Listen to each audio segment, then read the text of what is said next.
गांव की 26 जनवरी की कहानी। गांव के सूरजपुर में हर साल 26 जनवरी को बड़े हर्षोल्लास के साथ गणतंत्र दिवस मनाया जाता है। ये दिन गांव के लिए खास होता है क्योंकि यह उनके लिए न केवल देशभक्ति का प्रतीक है बल्कि पूरे गांव को एक साथ जोड़ने का भी माध्यम बनता है। सूरजपुर गांव छोटा पर दिल से बड़ा है। यहाँ हर जाति, धर्म और वर्ग के लोग आपस में मिलजुल कर रहते हैं। गणतंत्र दिवस पर हर व्यक्ति अपने स्तर पर तैयारी करता है। स्कूल के बच्चों से लेकर बुजुर्गों तक हर किसी के मन में उत्साह होता है। तैयारियों की शुरुआत 15 जनवरी से ही तैयारियां शुरू हो जाती हैं। गांव के प्राथमिक विद्यालय में अध्यापक बच्चों को देशभक्ति के गीत और नाटक सिखाने लगते हैं। स्कूल के छोटे बच्चे झंडा फहराने के महत्व और गणतंत्र दिवस के इतिहास को सुनकर बेहद उत्साहित होते हैं। वे अपने माता पिता से तरह तरह के सवाल पूछते हैं। पापा, हमारा संविधान कब बना? मम्मी, झंडा फहराने का मतलब क्या होता है? इन सवालों का जवाब देते वक्त हर माता पिता गर्व से भर जाते हैं। गांव की महिला मंडली भी इस दिन के लिए खासतौर पर गीत तैयार करती है। वे पारंपरिक गीतों में देशभक्ति का तड़का लगाकर 26 जनवरी के दिन उन्हें प्रस्तुत करती हैं। वहीं गांव के नौजवान झांकी बनाने की जिम्मेदारी उठाते हैं। गणतंत्र दिवस की सुबह 26 जनवरी की सुबह सूरजपुर में एक अलग ही चमक लेकर आती है। सुबह 5 बजे से ही लाउड स्पीकर पर देशभक्ति के गाने बजने लगते हैं। मेरा मुल्क मेरा देश मेरा ये वतन। गांव के लोग जल्दी उठकर साफ सफाई में जुट जाते हैं। बच्चे अपने स्कूल की यूनिफॉर्म पहनकर तैयार होते हैं। उनके हाथों में तिरंगे झंडे होते हैं और चेहरों पर देशभक्ति का जज्बा। गांव के चौपाल में एक बड़ा मैदान है जहां गणतंत्र दिवस का मुख्य आयोजन होता है। वहां पहले से ही मंच सजाया जा चुका होता है। मंच पर भारत माता की तस्वीर के साथ एक बड़ा तिरंगा झूल रहा होता है। चारों ओर रंग बिरंगे फूलों की सजावट की जाती है। कार्यक्रम की शुरुआत गांव के प्रधान द्वारा झंडारोहण से होती है। जैसे ही तिरंगा ऊपर उठता है, सभी लोग सावधान की मुद्रा में खड़े होकर राष्ट्रगान गाते हैं। वातावरण जन गण मन के साथ गूंज उठता है। इसके बाद स्कूल के बच्चे अपनी प्रस्तुतियां शुरू करते हैं। नाटक, कविताएं और देशभक्ति के गीत सबका मन मोह लेते हैं। एक नाटक में स्वतंत्रता सेनानियों की बलिदान गाथा प्रस्तुत की जाती है, जिसमें भगत सिंह, महात्मा गांधी और झांसी की रानी जैसे महानायकों का अभिनय किया जाता है। दर्शकों की आंखें ये देखकर नम हो जाती हैं। गांव की झांकी। गांव के युवाओं द्वारा तैयार की गई झांकी कार्यक्रम का मुख्य आकर्षण होती है।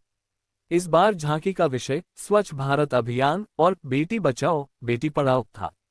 झांकी में महिलाओं की शिक्षा, ग्रामीण विकास और स्वच्छता के महत्व को खूबसूरती से दर्शाया गया। गांव के बुजुर्ग झांकी देखकर कहते हैं, हमारे गांव के बच्चे अब सचमुच पढ़ाई और समाज की भलाई में आगे बढ़ रहे हैं। बुजुर्गों का सम्मान। गणतंत्र दिवस के मौके पर गांव के बुजुर्ग स्वतंत्रता संग्राम सेनानियों को सम्मानित करने की परंपरा भी है। इस बार 90 वर्षीय दीनानाथ जी को सम्मानित किया गया। उन्होंने 1942 के भारत छोड़ो आंदोलन में भाग लिया था। उनके अनुभवों को सुनते वक्त सभी को गर्व होता है। खेलकूद प्रतियोगिताएं और मिठाई का वितरण। कार्यक्रम के अंत में खेलकूद प्रतियोगिताओं का आयोजन किया जाता है। कबड्डी, दौड़ और रस्साकशी में बच्चे और युवा पूरे जोश के साथ हिस्सा लेते हैं। महिलाओं के लिए भी नींबू चम्मच दौड़ रखी जाती है। कार्यक्रम का समापन मिठाई वितरण के साथ होता है। बच्चों को लड्डू और बुजुर्गों को तिरंगा पटका दिया जाता है। गांव के हर व्यक्ति के चेहरे पर खुशी और गर्व की झलक होती है। गांव की एकता का संदेश। सूरजपुर में मनाया जाने वाला गणतंत्र दिवस केवल एक त्योहार नहीं बल्कि एक संदेश है। एकता में शक्ति है। ये दिन हर किसी को याद दिलाता है कि हमारे पूर्वजों ने कितनी कुर्बानियां देकर हमें आजादी दिलाई और एक संविधान दिया जो हमें समानता और स्वतंत्रता का अधिकार देता है। इस तरह गांव के लोग 26 जनवरी को न केवल हर्षोल्लास के साथ मनाते हैं बल्कि यह भी सुनिश्चित करते हैं कि वे अपने कर्तव्यों और अधिकारों को समझें और उनका पालन करें। सूरजपुर के लिए गणतंत्र दिवस सिर्फ एक दिन नहीं बल्कि हर दिन के लिए प्रेरणा का स्रोत है। गांव की मजेदार कहानी। भाग 1। गांव का नया मेहमान। गांव रंगपुर बहुत ही सुंदर और हरा भरा था। वहां के लोग बड़े ही भले और हंसमुख थे। खेतों में हरियाली, आम के पेड़ों पर मीठे आम और शाम होते ही चौपाल पर बुजुर्गों की कहानियां, सब कुछ इस गांव को अनोखा बनाता था। एक दिन गांव में एक अजनबी आदमी आया। उसकी लंबी मूंछें, सिर पर सफेद पगड़ी और कंधे पर एक झोला था। वह देखने में किसी राजा महाराजा जैसा लगता था, लेकिन उसकी आंखों में एक अलग ही चमक थी। गांव के लोग उसे देखकर चौंक गए। कौन हो भाई, कहाँ से आए हो? चौपाल पर बैठे दादाजी ने पूछा। मैं एक मुसाफिर हूँ। सुना है कि इस गांव में बड़े अच्छे लोग रहते हैं, तो सोचा कि कुछ दिन यहाँ रहूं। आदमी ने हंसकर कहा। गांव वालों को उसकी बात जमी नहीं। एक अनजान आदमी ऐसे ही गांव में कैसे आ सकता है? लेकिन फिर भी गांव के मुखिया रामलाल ने उसे गांव में ठहरने की इजाजत दे दी। भाग 2, अनोखे कारनामे। अगले दिन से उस आदमी ने अजीबोगरीब चीजें करनी शुरू कर दी। सुबह होते ही वह भोलू हलवाई की दुकान पर पहुंच जाता और बोलता, भाई आज मिठाई बहुत अच्छी लग रही है, एक रसगुल्ला देना। जब भोलू रसगुल्ला देता तो वह कहता, अरे इसमें तो चीनी कम है, और फिर अपनी झोली से कुछ पाउडर निकालकर रसगुल्ले पर छिड़कता। बस रसगुल्ला इतना मीठा हो जाता कि भोलू खुद भी चौंक जाता। फिर वह गुड्डू धोबी के पास जाता। भाई कपड़े धोते कैसे हो? जरा मेरा कुर्ता धोकर दिखाओ।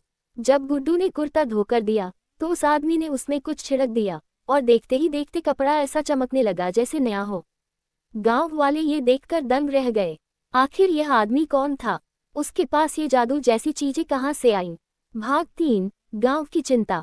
धीरे धीरे पूरा गांव उस आदमी की तरफ आकर्षित होने लगा। कोई अपने खेत की उपज बढ़ाने का तरीका पूछने लगा, तो कोई अपनी गाय का दूध बढ़ाने का। आदमी हर किसी को कुछ न कुछ उपाय बताता और उसकी हर बात सच निकलती। लेकिन गांव के पंडित जी को शक था। उन्होंने मुखिया रामलाल से कहा, यह आदमी जरूर कोई तांत्रिक है। कोई साधारण इंसान ऐसे चमत्कार नहीं कर सकता। हमें इसकी सच्चाई पता करनी होगी। मुखिया ने सबको चौपाल पर बुलाया और कहा, हमें पता करना होगा कि यह आदमी कौन है और इसके पास ये जादुई चीजें कहाँ से आईं। भाग 4, सच्चाई का खुलासा। रात को जब वह आदमी अपने कमरे में सो रहा था, तब गांव के 4-5 लोग छिपकर उसके झोले की तलाशी लेने पहुंचे। जैसे ही उन्होंने झोला खोला, उनकी आंखें फटी रह गईं। झोले में न कोई जादुई किताब थी, न ही कोई तावीज, बल्कि उसमें ढेर सारे छोटे छोटे कागज के पुर्जे थे, जिन पर कुछ वैज्ञानिक सूत्र और रसायनों के नाम लिखे थे। सुबह होते ही गांव वालों ने उसे चौपाल पर बुलाया और सच्चाई पूछी। वह आदमी मुस्कुराया और बोला, मुझे तुम लोगों से कुछ नहीं छिपाना। मेरा नाम रघु बाबू है और मैं एक वैज्ञानिक हूँ। मैं गांव गांव घूमकर लोगों को नए नए वैज्ञानिक तरीके सिखाता हूँ, ताकि उनकी जिंदगी बेहतर हो सके। मिठाई को मीठा करने के लिए मैंने खास प्राकृतिक स्वीटनर डाला था, कपड़े धोने के लिए जैविक डिटर्जेंट और खेती के लिए प्राकृतिक खाद। गांव वाले हैरान थे। उन्हें पहली बार पता चला कि विज्ञान भी जादू की तरह काम कर सकता है।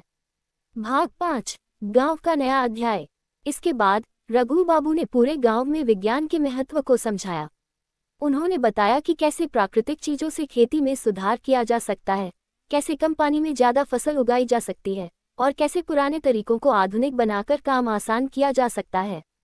कुछ ही महीनों में रंगपुर गांव पूरी तरह बदल गया। वहां की फसलें पहले से ज्यादा लहलहाने लगी, दूध की पैदावार बढ़ गई और लोग पहले से ज्यादा खुशहाल हो गए।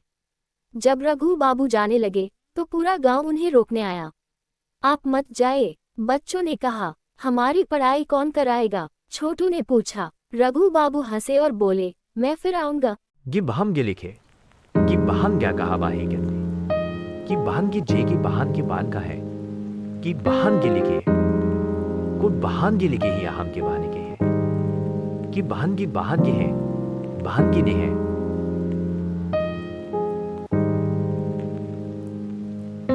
यानी मानी खाम बारिश परीन बरी बारे के बारे की बारे बरीनी के जामे की बारी की है। बरीन केरी में गी बारी करीनी की बरीनी की बारी बारी की है गी बारी मारे है। मैंने की बारे अपराध अपने बारे के खम की बारे का है। बारे की बारे का आपसे बारे का है। और मी की बास तो आदमी की आस की अब सिरी गे बास्ती की सार करी है। बास्ते हैप के बाद और मेरी बास्ते बूढ़ फेंकी की लीवी अब जेर बास की बात में हैप के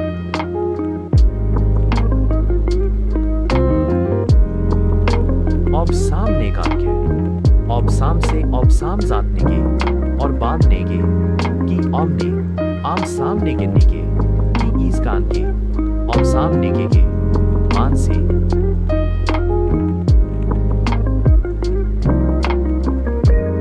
और हैने के बारे ब्रूस के भाई बड़े की ब्रूस की पारा है कि बारे ब्रूस की बरेन के भा है मरेने के बरेन के तो अपने के देने क्या मारे अरे अपने की स्वाद मेरे ने के और अपने की सिक्सी की बारी की बुरे की बारे के साथ मिनिस मेरे कहा में मिनी सारी बारे में मिनी सारी है बारी बारी बारी बारी में बारी बारी बारी में की बारी मेरी में या बांधी कांध है बांधी कांधे की बांधी कैंदी बांधी गा है कि लांदी की बांधी की लेने और बांधी बांधी की लंदे है गेंद बांधी मेगी टेनी की